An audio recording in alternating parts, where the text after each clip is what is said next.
leave. This is private property. A man searching for vengeance. A cold-blooded murder in broad daylight.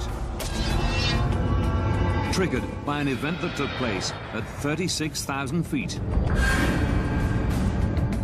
When the trip of a lifetime turns into the worst civilian plane crash in German history. Investigators must find out how two highly advanced aircraft could be in exactly the same spot at exactly the same time.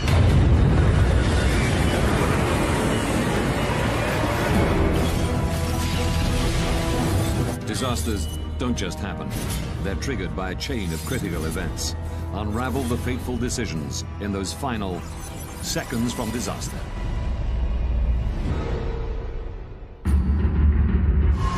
Russia. Moscow. Domodedovo International Airport. July 1st, 2002, 8:10 p.m. 45 Russian schoolchildren wait to board a flight to Barcelona.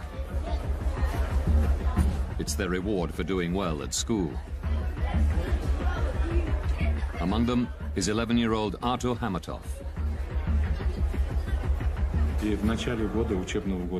At the start of the school year, we agreed that if he finished with top grades, then he could go with the group. When I came back from work one evening, he came up to me and showed me his school report card and said, "Dad, look, I kept my word." And he looked at me with a question in his eyes, and I said, "Good, I promise you can go." The children are from Ufa in central Russia. They've been delayed in Moscow because they missed their original flight. A replacement has been chartered to take them to Spain. Flight BTC 2937 is now ready for boarding. Also on the flight are Svetlana Kaloyeva and her children, Konstantin and Diana. They're visiting their father, who's been working in Spain for a year and a half.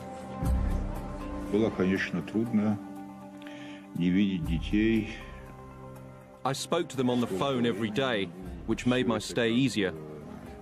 But it was hard not to see my children for such a long time. Svetlana is lucky to get seats on this Bashkirian charter. Delays in getting visas meant other flights were sold out. We were finally going to see each other and we were going to have fun together.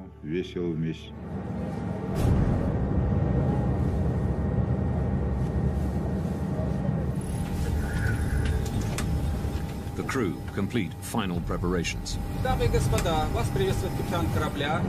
Добро пожаловать на борт башкирских авиалиний.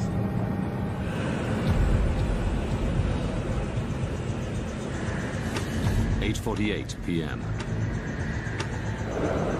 The Bashkirian Charter Airlines Flight BTC 2937 takes off from Moscow's Domodedovo Airport. Distance to Barcelona, 3,000 kilometers. Estimated flight time, 4 hours, 20 minutes. Switzerland. Zurich Area Control Center. 11 p.m. 35-year-old Danish-born air traffic controller Peter Nielsen is working the night shift. He and one other controller are managing a sector of airspace above eastern Switzerland and part of southwestern Germany. By day, this is one of the busiest crossroads in Europe. But at night, traffic slows down to a trickle, with only a few planes at any given time. Peter Nielsen's colleague goes on a break. Nielsen is solely responsible for all Zurich area airspace. He sets one radar for traffic passing through his sector, and the other for planes coming into land at nearby Friedrichshafen Airport. But after 11 p.m., there are no scheduled landings. Nielsen can concentrate exclusively on passing traffic.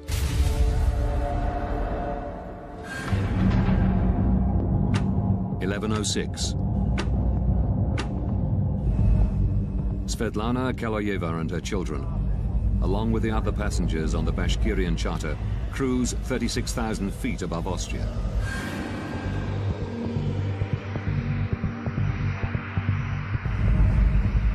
They're scheduled to arrive in Barcelona in just over 2 hours.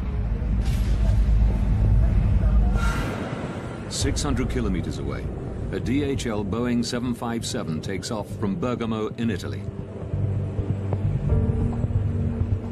Destination, Brussels. The captain and the co-pilot are the only people on board.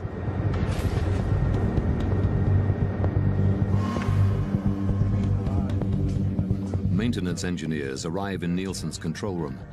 So you will be working from the backup, okay? They've come to service the main radar.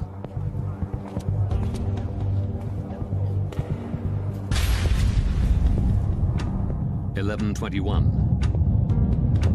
The DHL cargo plane, flight DHX-611, enters Nielsen's airspace.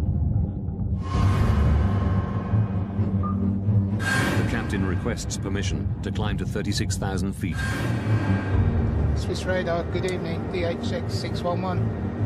DHX-611 identified. Expect a further climb in 4 to 5 minutes. Before allowing them to climb, Nielsen has to regulate traffic. Descent flight level 320. The maintenance engineers now need to work on the telephone system. You can work fast, please. 11:25 p.m. An unexpected plane is approaching Friedrichshafen.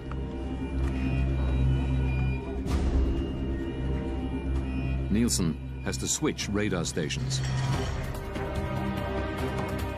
A delayed Airbus, flight AEF 1135, is coming in to land.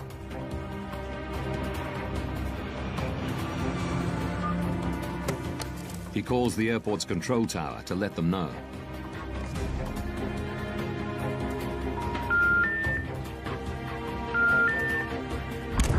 He can't get through. But he still has 10 minutes before the Airbus will land. So he moves back to the passing traffic radar. DHX-611. And gives the DHL cargo plane the go-ahead to climb to 36,000 feet. Climb flight level 360.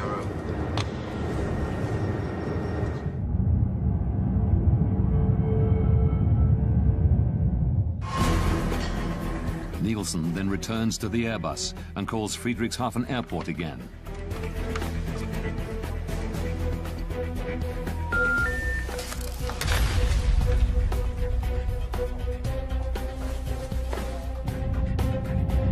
BTC 2937.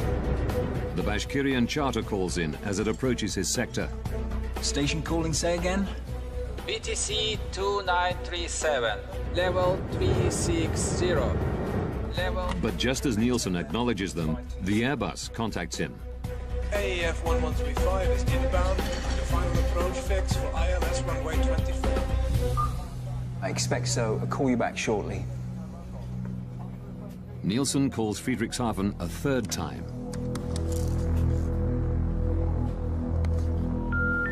Die gewünschte Verbindung ist nicht möglich.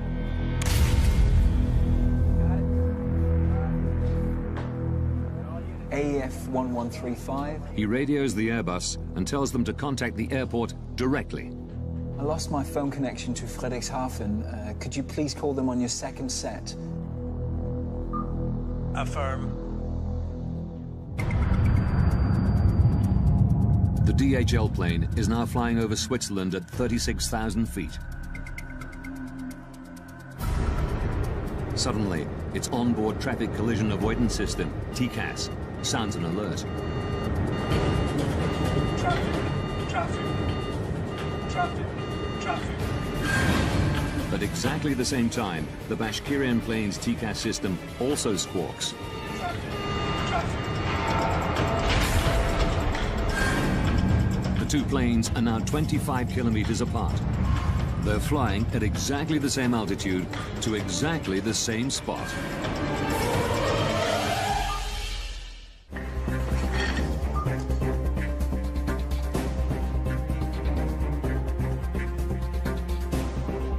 Peter Nielsen suddenly realizes he has an urgent problem. BTC 2937. He immediately tells the Russian pilots to descend. Set flight level 350. Expedite, I have crossing traffic. Seconds later, their TCAS system says the exact opposite. Climb, climb, climb, climb. This is climb. Climb, climb, climb, climb. At the same time, the DHL's TCAS tells it to descend.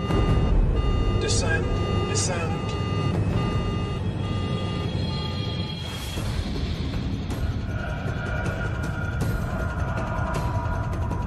The Bashkirian crew don't know which command to follow. Climb. Nielsen repeats his instruction. Expedite, descent level 350, BTC 2937.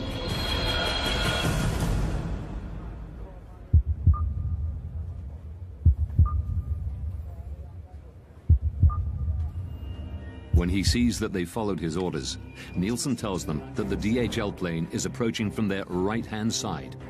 We have traffic at your 2 o'clock position, now at 360.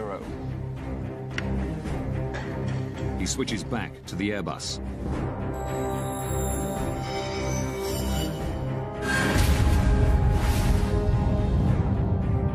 In the Bashkirian charter, the crew are looking for the DHL plane. The two aircraft are now just over 5 kilometers apart. They are both in descent, closing at a rate of 1,300 kilometers per hour, faster than the speed of sound. It's here, descend! Descend, Stay on the left. Descend hard, descend!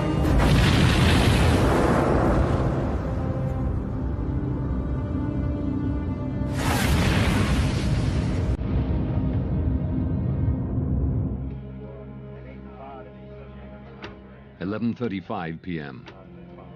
AEF 1135. The Airbus crew have finally made contact with Friedrichshafen Airport. Can we go, Friedrichshafen? Nielsen can now hand over the plane. Affirm, bye-bye.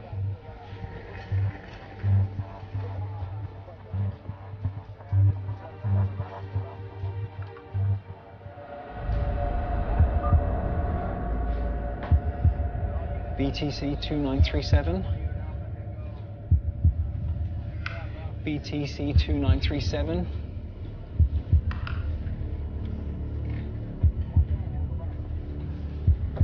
BTC 2937.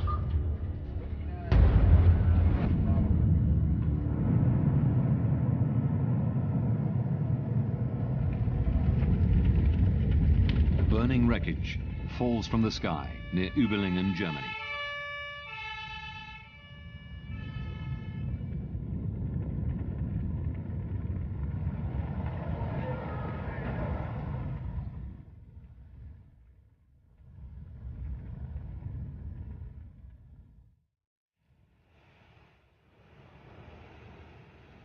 At daybreak, the police launched the biggest operation the area has ever seen. Firefighters have put out the blazing debris. Rescuers must begin the grim task of looking for bodies. The aeroplanes crashed down and all people inside are died.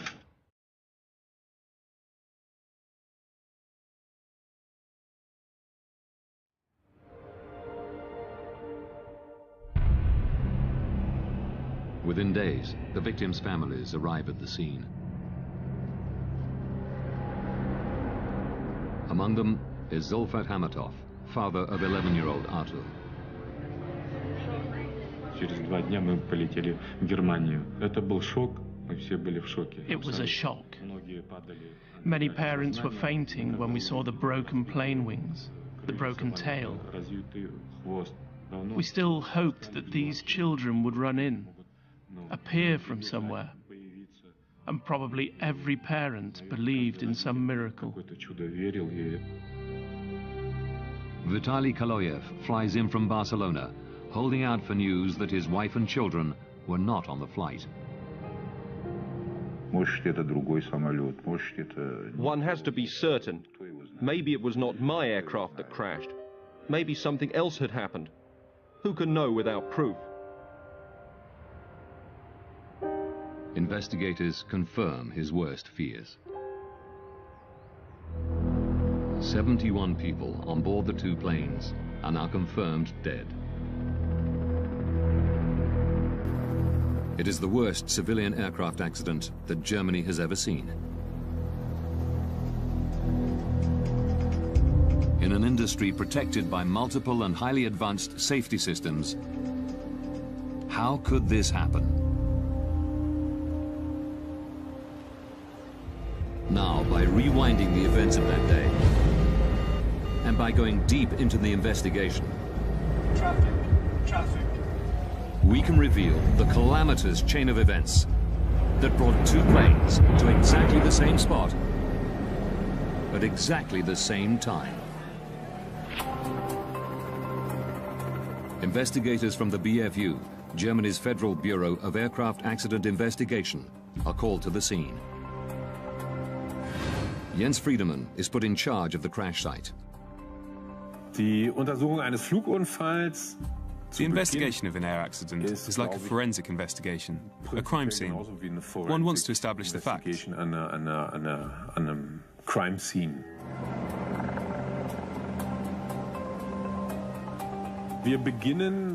At the accident site, we start in total chaos. There's wreckage lying around everywhere. Also da liegen viele Wrackteile.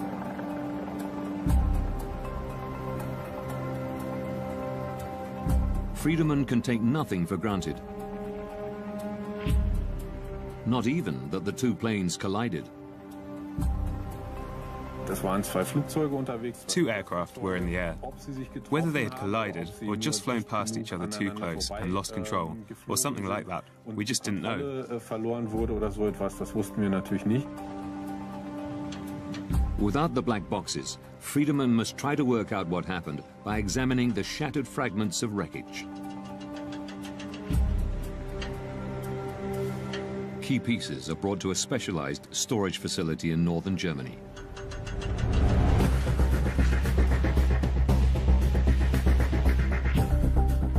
To Friedemann's eye, the mangled metal soon tells a clear story.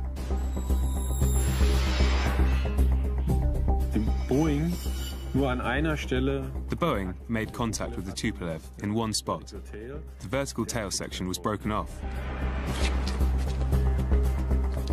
The Tupolev was damaged around the left wing and on the left-hand side of the fuselage. There was also evidence of a collision on the underside of the right wing. The wreckage reveals that the DHL cargo plane and the Bashkirian charter did collide mid-air. We now know what happened. The question is, why did it happen? How could it happen that they got so close? At the crash site, amidst the fragmented pieces of the two planes, investigators have finally found what they've been looking for: the black boxes from both planes.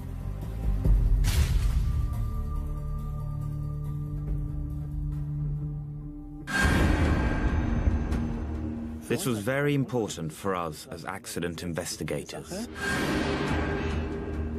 The BFU's Johann Reuss joins the investigation. It is his job to analyze the contents of the recorders. The cockpit voice recorders help us understand what happened in the cockpit, how the pilots reach their decisions. Reuss begins by examining the pilot's traffic collision avoidance system, TCAS. Our first question was to establish whether TCAS had worked the way it was intended to, the way it was designed. TCAS builds a three-dimensional map around an aircraft using its altitude, speed, and heading. All planes fitted with TCAS constantly transmit this information to each other. If planes get too close to one another, TCAS warns the pilots. Traffic, traffic. And if necessary, gives them what is called a resolution advisory. Descend, descend. Examining the black box, Royce quickly establishes that the system had worked the way it was supposed to. Traffic, traffic.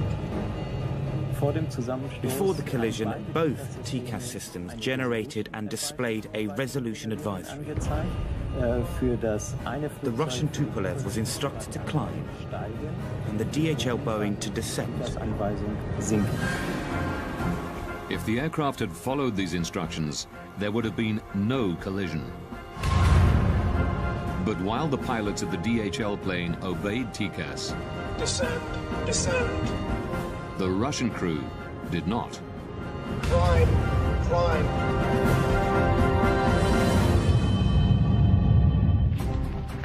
Experts from the United States are headed to the scene of the deadly mid-air collision of two aircraft in southern Germany. The uberlingen mid-air collision is now world news. The media are speculating freely and looking for someone to blame.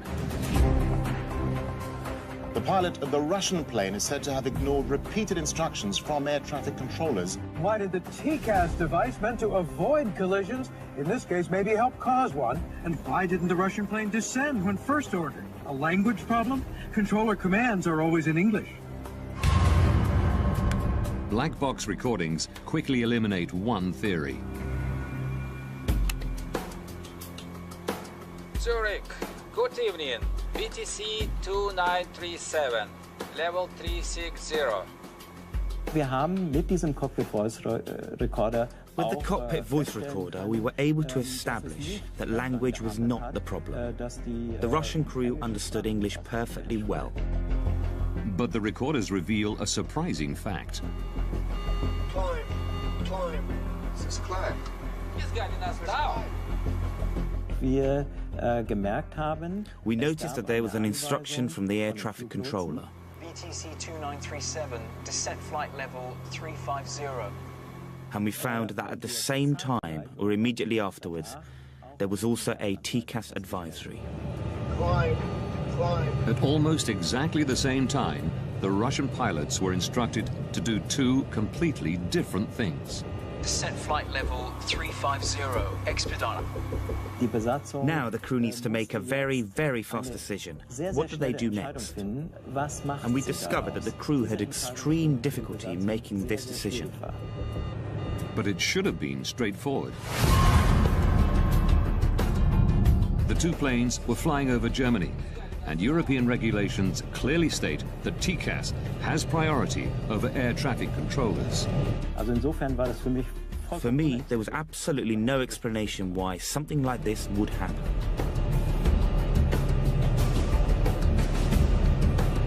Climb, climb. Why didn't the crew use TCAS the way it could and should be used?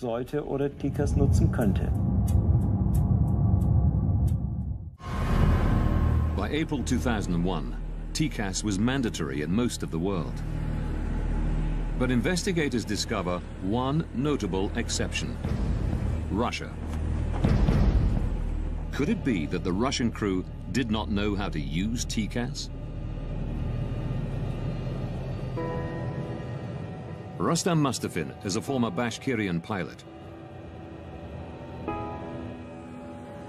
He confirms that even though not standard for domestic flights, planes flying overseas were specially fitted with TCAS.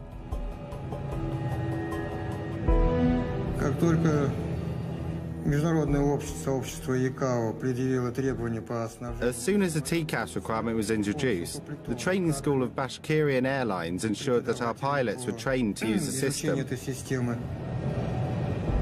Mustafin regularly flew with the pilots of flight BTC 2937. By the time of the disaster, we had acquired extensive experience using it. The crew knew how TCAS worked, but ignored its instructions. The Tupolev's flight manual, the pilot's operational Bible, reveals why. Wir haben aus diesen Handbüchern gelernt, we learned from these manuals that the orders from air traffic control always have a higher priority. immer eine höhere Priorität haben. The operations manual at the time stated that the Air Traffic Control Command was to be given precedence over TCAS in the event of the system issuing an alert. It said that the air traffic control had the final authority. Contrary to European regulations, the Russian crew were trained to use TCAS only as an advisory system and could choose to follow the controller's instructions if they wanted. They were following TCAS regulations, but Russian style. I would have done exactly what these guys did. I would have carried out the air traffic control command. Suddenly, we were able to understand why the crew acted the way they did. Investigators have discovered why both planes were in descent. While the DHL crew had followed TCAS, the Russian pilots obeyed air traffic control. But this doesn't answer a more basic question. TCAS is meant as a system of last resort. The planes shouldn't be close enough even to trigger it in the first place. Investigators have turned their attention to the air traffic control room. A controller must advise pilots to change altitude at least 2 minutes before a potential conflict. But Peter Nielsen didn't tell the Russian crew to descend until just 43 seconds before collision. BTC 2937 descent. Warum ist die Anweisung für Why did the air traffic controller issue the separation order so late?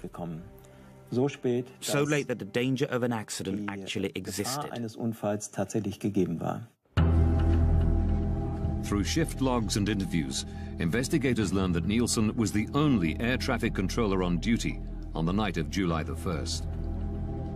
Official Skyguide policy is to have a minimum of 2 air traffic controllers on duty at any given time.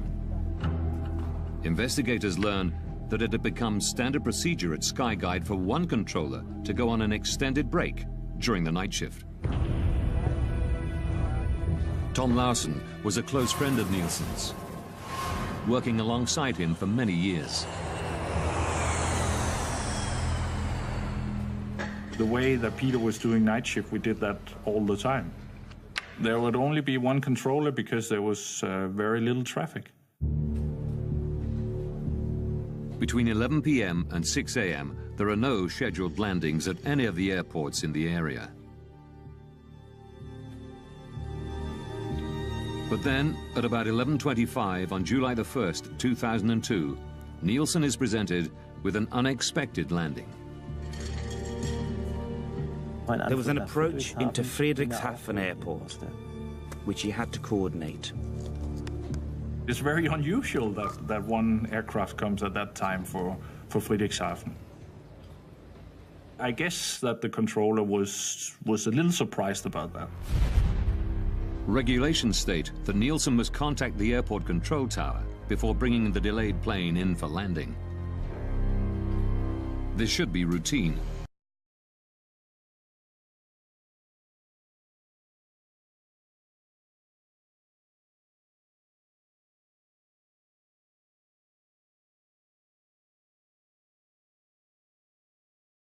Investigators learned that because of maintenance work, Nielsen's phone system was in backup mode. Even then, the controller should be able to make a call at the push of a button. But a technical examination of the phones reveals a terrible problem.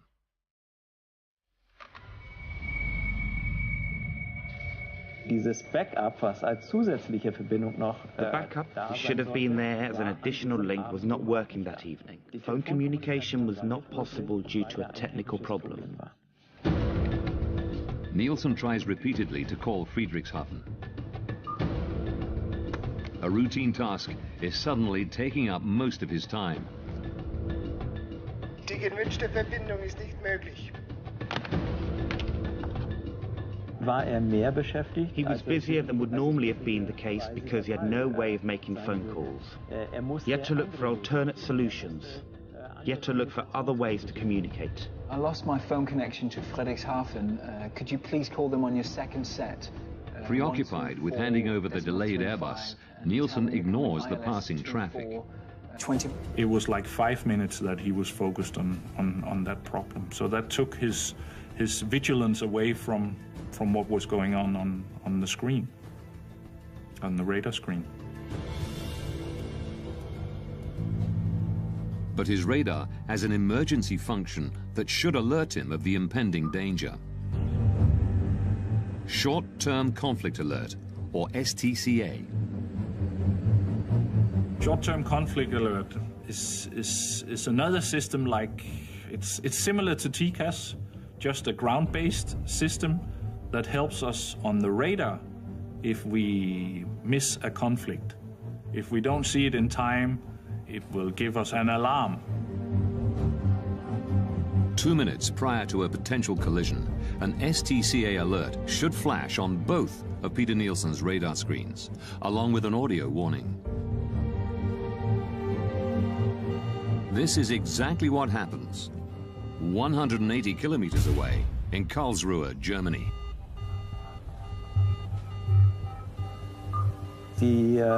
Flugsicherung in Karlsruhe.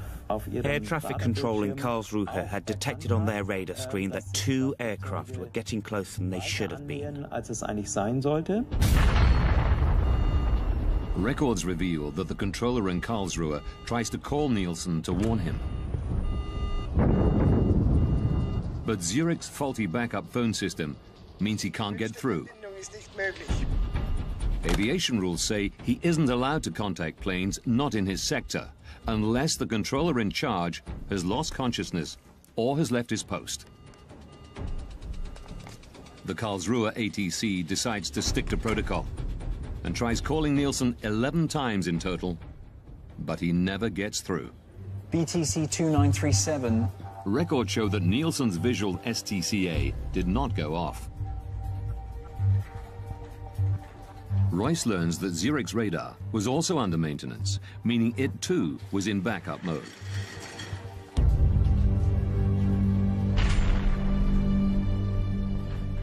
The planned maintenance work on the radar system meant that not all the functions present during normal operations were actually available. In backup mode, there is one particular emergency feature which Nielsen does not have. The visual STCA alarm. It's the final piece of the puzzle to explain why Nielsen didn't order the Russian plane to descend until a mere 43 seconds before collision.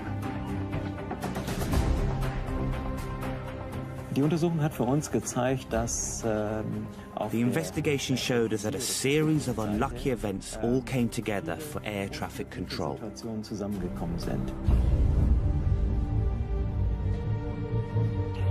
Had Nielsen heard the STCA alarm before the plane's onboard TCAS systems kicked into action, there would have been no conflict, and the accident would have been avoided.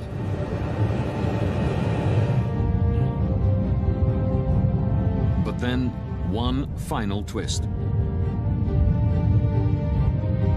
19 seconds before collision, Peter Nielsen tells the Russian pilots that the DHL plane is approaching from their right-hand side.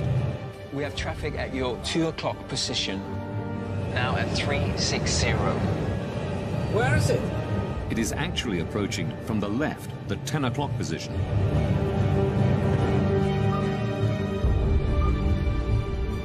The only explanation investigators can find for this mistake is stress. It's uncertain if the Russian pilots would have had time to pull up and avoid collision, even if they had spotted the DHL plane earlier. But the records show that in the final seconds, they tried.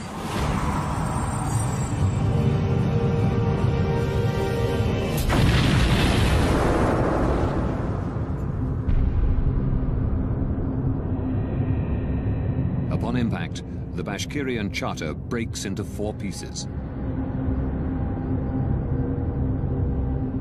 Without its tail fin, the DHL cargo plane spins uncontrollably to the ground.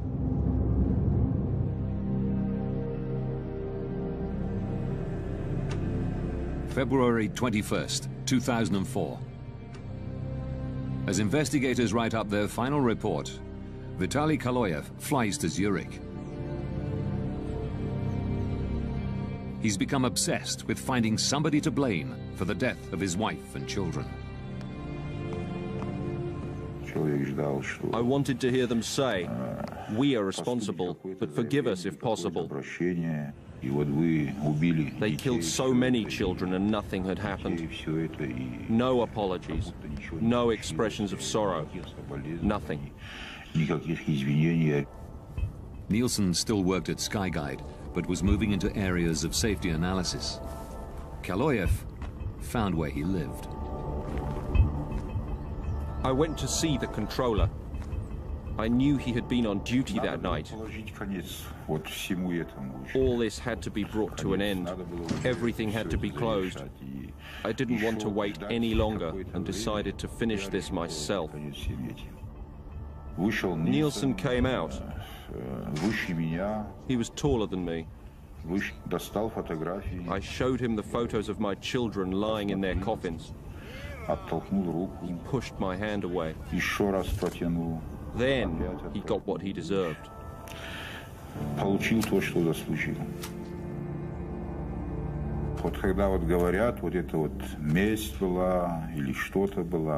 You know, some say it was revenge, but revenge is something insignificant. One is avenging when one has been deeply insulted, but this was not revenge. This was punishment.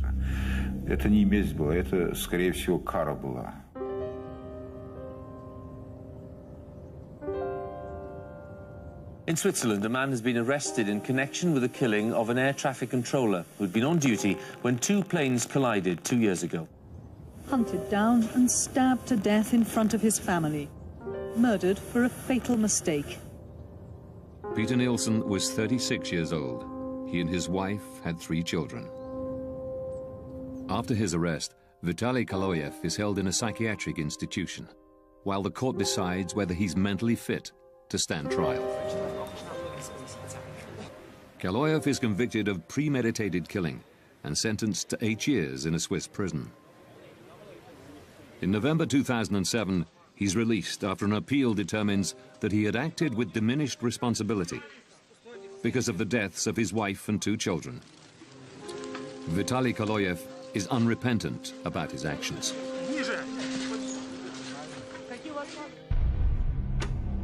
In May 2004, after almost 2 years of painstaking work, the German investigative team publish their final report.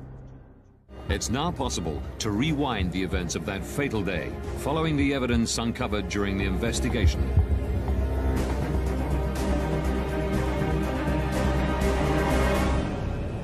July 1st, 2002. 8:48 p.m.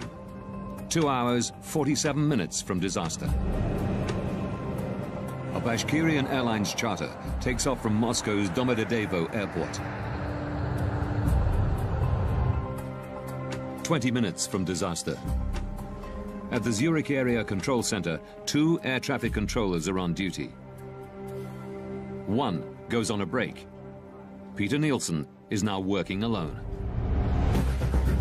12 minutes, 33 seconds from disaster. A DHL cargo plane enters Nielsen's airspace and requests permission to climb to 36,000 feet. 9 minutes, 49 seconds from disaster. A delayed Airbus is coming in to land at Friedrichshafen Airport. Nielsen tries to call the airport to hand over the flight. But his phone system is in backup mode due to maintenance, and the backup system has a fault. 5 minutes, 21 seconds from disaster. The Bashkirian charter radios Nielsen. It's flying at 36,000 feet and is about to enter his airspace. Good evening, BTC 2937. 2 minutes from disaster. The Bashkirian and DHL planes are now at the same altitude, less than 44 kilometers apart, closing in on each other faster than the speed of sound. The Short-Term Conflict Alert, or STCA, should now warn Nielsen of the impending collision. But his radar is also in backup mode, so the STCA is not fully functioning. 43 seconds from disaster. Nielsen finally notices that the two planes are on a collision course. He immediately tells the Russian pilots to descend. Descent flight level 350. Seconds later, TCAS goes off in both planes. It tells the DHL pilots to descend. Descend, descend. And the Russian crew to climb. Climb. He's guiding us down. Nielsen is unaware that both planes have been issued advisories. He repeats his instructions to the Russian pilots. 2937. Descent flight level 3. Russian guidelines allow pilots to make their own decisions in such conflict situations. Here, they follow Nielsen's command. Both planes are now in descent. 19 seconds from disaster. Nielsen believes the conflict is resolved. But before signing off, he tells the Russian crew that the DHL plane is approaching from the right. In fact, it's approaching from the left. 3 seconds from disaster. The Russian crew have spotted the DHL plane. They pull up, but it's too late. Descend hard, descend!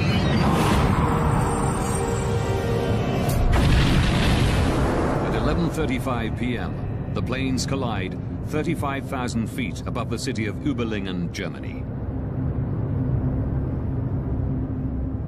All 71 people on board the two planes die.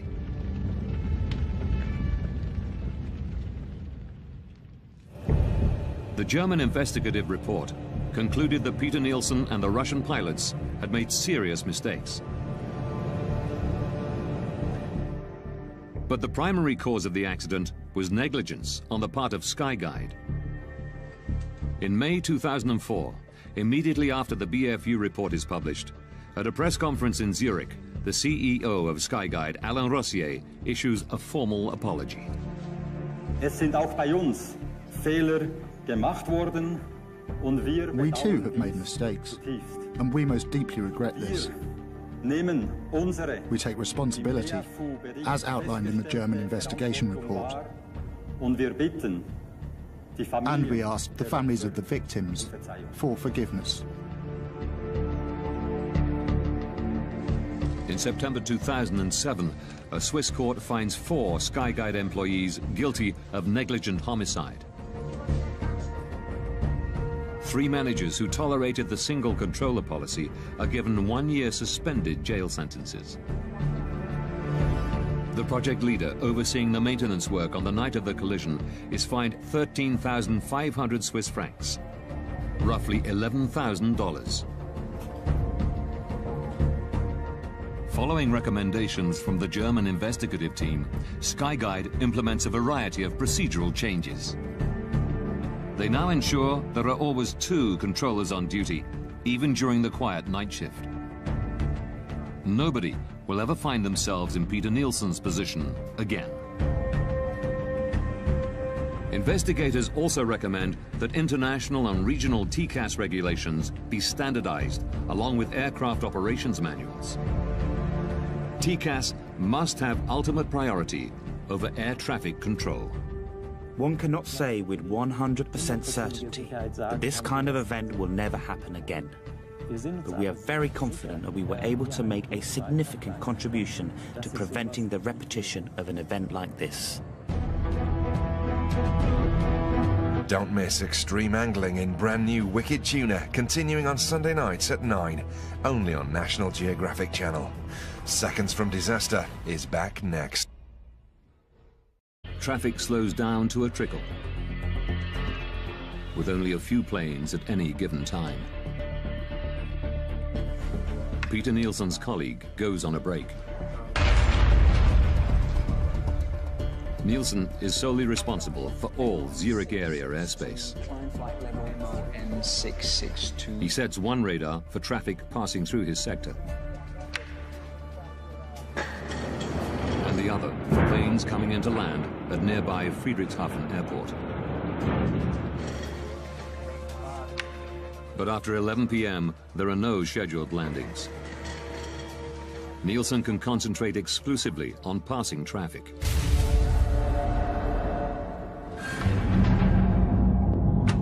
(11:06).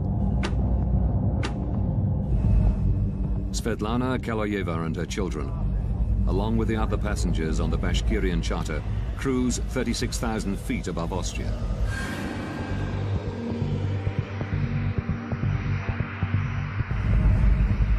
They're scheduled to arrive in Barcelona in just over 2 hours. 600 kilometers away, a DHL Boeing 757 takes off from Bergamo in Italy. Destination, Brussels. Leave. This is private property. A man searching for vengeance. No, you do it. A cold-blooded murder in broad daylight. Triggered by an event that took place at 36,000 feet. When the trip of a lifetime turns into the worst civilian plane crash in German history. Investigators must find out how two highly advanced aircraft could be in exactly the same spot at exactly the same time.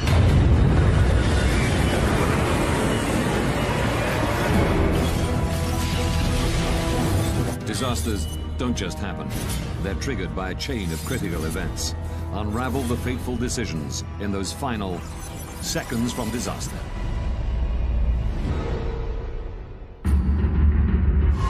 Russia. Moscow. Domodedovo International Airport. July 1st, 2002, 8:10 p.m. 45 Russian schoolchildren wait to board a flight to Barcelona. It's their reward for doing well at school. Among them is 11-year-old Artur Hamatov.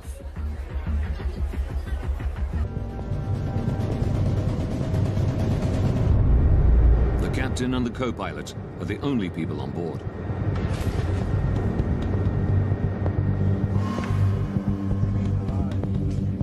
Maintenance engineers arrive in Nielsen's control room. So you will be working from the backup, okay? They've come to service the main radar.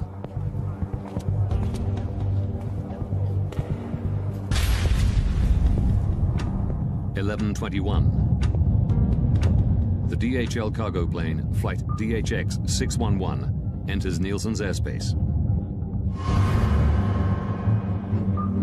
The captain requests permission to climb to 36,000 feet. Swiss radar, good evening, DHX 611. DHX 611 identified. Expect a further climb in 4 to 5 minutes. Before allowing them to climb, Nielsen has to regulate traffic. Descent flight level 320.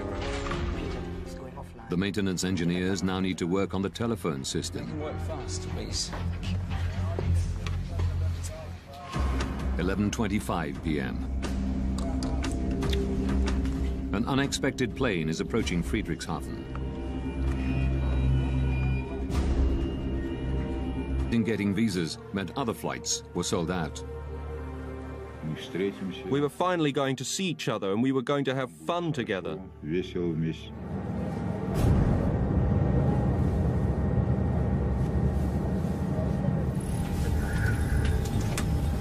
The crew complete final preparations. Дамы и господа, вас приветствует капитан корабля. Добро пожаловать на борт башкирских авиалиний.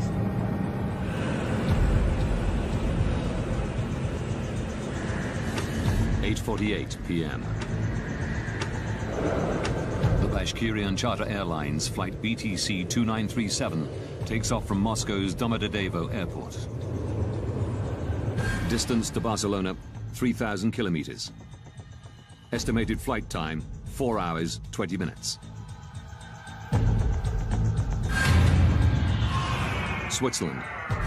Zurich Area Control Center. 11 p.m. 35-year-old Danish-born air traffic controller Peter Nielsen is working the night shift. He and one other controller are managing a sector of airspace above eastern Switzerland and part of southwestern Germany. By day, this is one of the busiest crossroads in Europe. But at night, at the start of the school year, we agreed that if he finished with top grades, then he could go with the group. When I came back from work one evening, he came up to me and showed me his school report card and said, "Dad, look, I kept my word." And he looked at me with a question in his eyes, and I said, "Good, I promise you can go." The children are from Ufa in central Russia. They've been delayed in Moscow because they missed their original flight. A replacement has been chartered to take them to Spain. Flight BTC 2937 is now ready for boarding. Also on the flight are Svetlana Kaloyeva and her children, Konstantin and Diana. They're visiting their father, who's been working in Spain for a year and a half.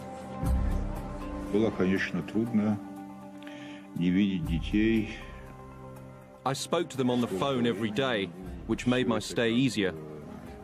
But it was hard not to see my children for such a long time. Svetlana is lucky to get seats on this Bashkirian charter. Delays